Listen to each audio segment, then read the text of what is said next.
Okay guys, so andito tayo nga sa bundok. Ayun, nakita niyo yan. Bundok po yan. So may titignan tayo dito na isang klaseng animal. Animal. Ayun, so ayun, may nagtago. Wait lang ha. Titirahin natin to kapatid.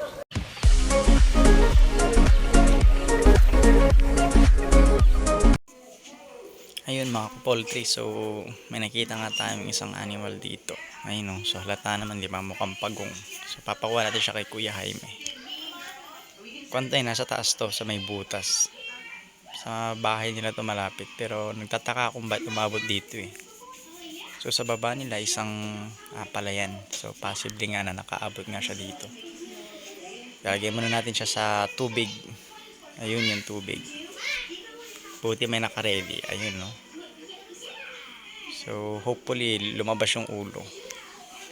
Labas. Gagalaw-galawin natin konti para magising. Yan siya. Ayun, so tinawag tayo dito ni Kuya Jaime. Meron daw paglalagyan. Ayun no, so malaking kwanto paso. Ayun, dating batya daw yan, parang bathtub. So dyan natin ilalagay yung ating pagong. Ito siya, ayun no. Lumabas na yung ulo guys. Mukha tang gustong lumabas talaga eh. Literally. Oy, papanam. Huwag kang aalis. Mahulog ka sana. Hindi wag. Ay, hulog nga po. Oy, Kuya Jaime, tumatakbo na.